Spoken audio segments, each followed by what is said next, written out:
Bonjour à tous, alors dans cette vidéo on va apprendre à tracer des triangles particuliers. Donc je vais commencer par tracer un triangle STU isocèle en S, tel que ST fasse 5,8 et TU fasse 3,2.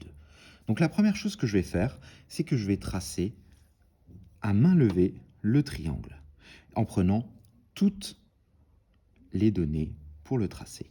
Donc je sais que le triangle est isocèle, donc je commence par tracer la forme d'un triangle isocèle.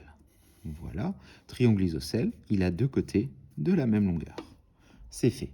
Ensuite, je sais qu'il s'appelle STU et qu'il est isocèle en S. Donc isocèle en S, ça veut dire que le sommet principal, où les côtés sont égaux, c'est le point S, ici le sommet principal. Et il s'appelle STU, donc je vais pouvoir mettre T et U comme je veux, soit U à droite et T à gauche, soit l'inverse. Ensuite, je vais rajouter les longueurs. Je sais que ST mesurera 5,8 cm et que TU mesurera 3,2 cm. Donc finalement, en regardant ma figure, je remarque que j'ai un côté qui fait 5,8, un côté qui fait 3,2, et ce côté, on le connaît aussi, puisque c'est un triangle isocèle, il mesure aussi 5,8. Donc je vais pouvoir le tracer, puisque je connais la longueur des trois côtés. Donc je commence par tracer le côté TU qui mesure 3,2 cm. Donc je mesure 3,2 cm. Je n'oublie pas de placer les points T et U. Et je sais que le point S se trouve à 5,8 cm du point T. Donc je prends mon compas, je vais l'ouvrir à 5,8 cm, je vais le pointer sur le point T et tracer un arc de cercle. De la même manière, je sais que le point S ici est à 5,8 cm du point U, donc je reprends mon point U et je trace aussi un arc de cercle. À l'intersection, j'obtiens mon point S que je n'ai plus qu'à relier. Donc, je relie, je rajoute mon point S. Je n'oublie pas de coder la figure et d'y mettre les longueurs.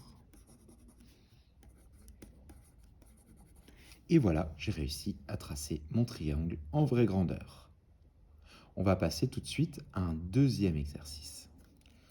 Je dois construire un triangle GLU rectangle en L, tel que LG fasse 8 cm et GU fasse 10 cm.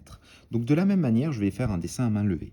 Donc c'est un triangle rectangle. Donc je vais faire la forme d'un triangle rectangle, c'est-à-dire d'un triangle qui a un angle droit.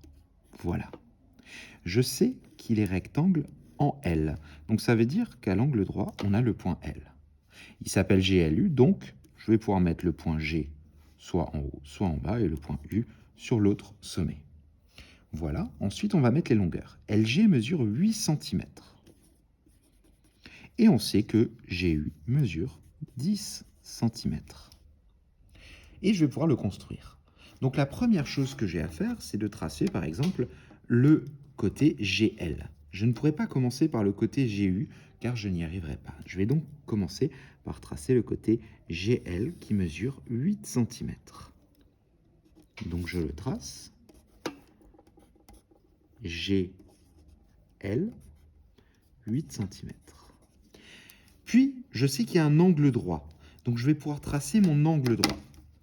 Je commence par poser ma règle, je vérifie que je suis bien en place, je pose mon équerre par-dessus et je glisse jusqu'au point pour tracer ma droite perpendiculaire. Par contre, je ne sais pas où elle doit s'arrêter. Donc, je vais tracer une demi-droite. Ensuite, je sais que de G jusqu'ici, on a 10 cm. Alors, si je prenais ma règle et que j'essayais de la mettre en place, ce serait un peu compliqué, parce que là, je serais en place, mais pas en haut, etc. Quel outil je vais pouvoir utiliser? Je vais pouvoir utiliser le compas. Tout simplement, je vais l'ouvrir à 10 cm et je vais pouvoir tracer tous les points qui sont à 10 cm du point G. Donc, je pique sur le point G. Et avec mon compas, je trace tous les points qui sont à 10 cm de G. Et à l'intersection, on aura bien un point qui est à 10 cm de G et qui est sur la demi-droite perpendiculaire à la droite et au segment GL. Et donc, j'obtiens mon point U. Et donc, je vais pouvoir tracer mon côté GU en prenant bien ma règle, bien en place, et je trace.